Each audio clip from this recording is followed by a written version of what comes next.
Hey guys, I have a Voigtlander Ultron like a thread mount lens, and the blades were kind of coming apart. So the first step is to remove that front ring, and this back disassembly isn't actually necessary. I realized. So just going through the front, just remove this front ring just by applying pressure to it and moving it counterclockwise. I actually used a brake for a bicycle to remove that the first time. Okay, so there's a set of 3 screws that you take out, and then another set of 3 screws that you have to reverse out.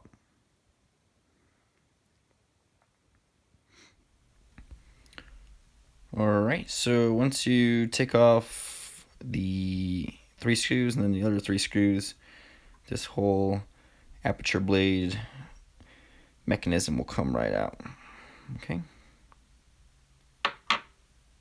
Then you take out 3 more screws, and then we have access to the blades. And of course, we'll give this all a nice polish. Let's go ahead and put glass usually on those kinds of things. Okay, so I'm looking at the problem, and basically this top piece is like a sandwiching. I'm sure there's probably another one like this on the back, and basically it looks like they're not sandwiching anymore to keep the blades in line. So what I'm gonna do is I'm gonna kind of go and grab each blade like that and get each one to kind of fall where they should go. Okay, so there's this spring clip right here that I had to remove, and it actually turned out to be the problem. It was actually bumped up, probably from some trauma, which resulted in that gear system to not have all the blades pressed down. So I ended up taking all the blades out, and I'll show you right here. This guy, the little tip got bent, and that's probably another uh, reason for the error. So I just kind of applied a little bit of pressure and got it straight again. And it doesn't have to be perfect, but just good enough to fit back all together.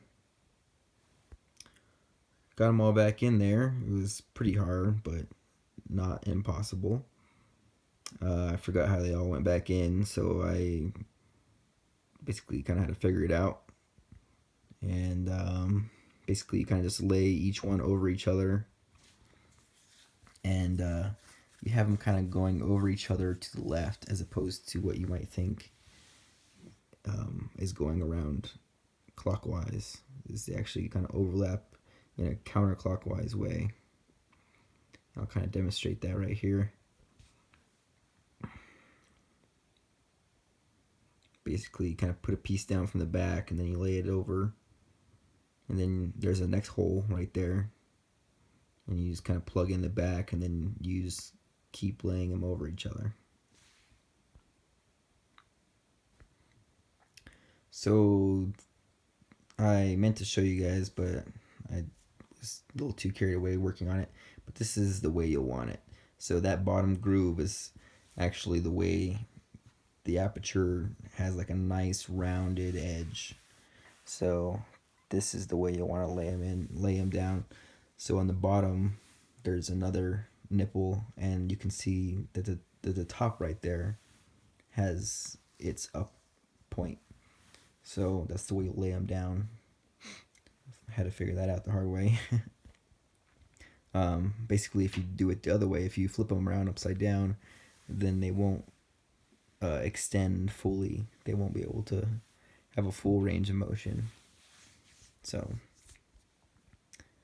now what I'm doing is I just had to figure out where I wanted to, where you put this thing, because essentially you could put it anywhere. So it has to be in the correct location. So to figure that out, I have to look at the other pieces and kind of see what would align to this being fully open. Okay, so I figured out that it has to be in that most upper position. So now I'll just align the blades so they can match up to those grooves. Okay, so all I had to do to get the black piece on was just move the rings, each blade actually, I mean, just forward a tiny bit for this to kind of fit on, because you know it has a little bit of space away from the back, so that's as open as it gets.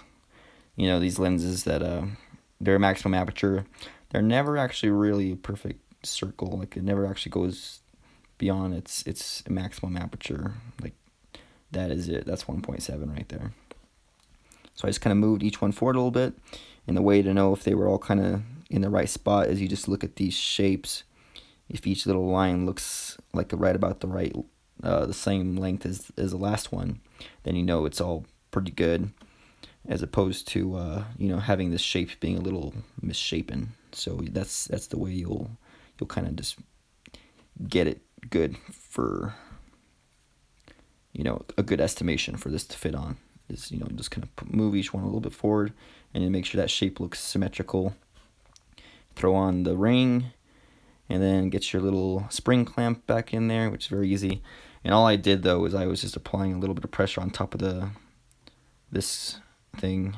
That way when the pressure goes on from the spring clamp, it wouldn't like wobble out, because that is possible, I assume. So there we go. We got my lens working again. The whole top half of this build is very easy to put back together.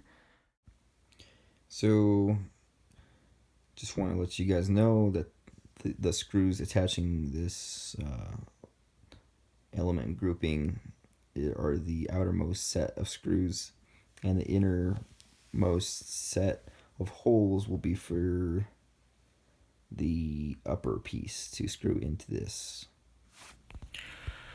Okay, so right about done.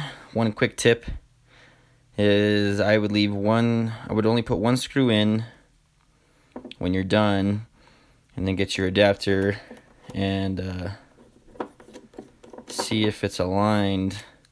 The back is aligned basically in the right orientation. So all I gotta do is throw it on the camera and see how the lens is upside down really.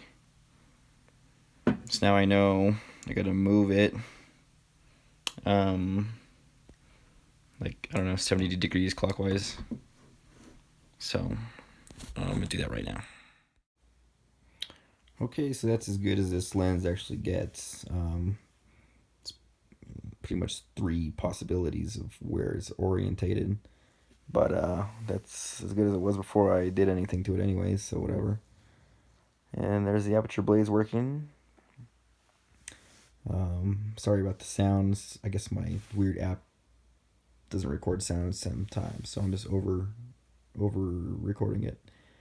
But I would recommend that you actually don't go in through the back at all. I would not go in through the back of any lens really and mess with the focusing mechanisms, because it is brutal. You need like a Sony A7 or something to test focus, and it's very hard conceptually to figure out, like, you know, unless you design the lens yourself or something, like it's extremely hard to figure it out. But you know, after a few days of moving everything back and forth a ton, I got the lens to work out well. So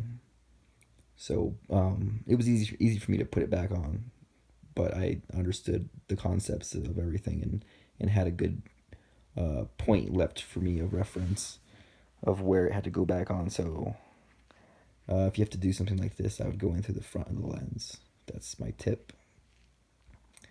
Thanks for watching this video. Hope you liked it. Basically, whenever this is just something I do for myself. So when I buy lenses and stuff that are kind of broken, typically because I'm cheap, and I like taking things apart to fix them. So the point of this video is mostly just for people's reference, since I did it anyways. I figured it's great to record it. Um, yeah, I don't know. Let me know what you think if you ever done something like this, or if you need any help. If you get stuck mentally with something, just holla. Okay, bye.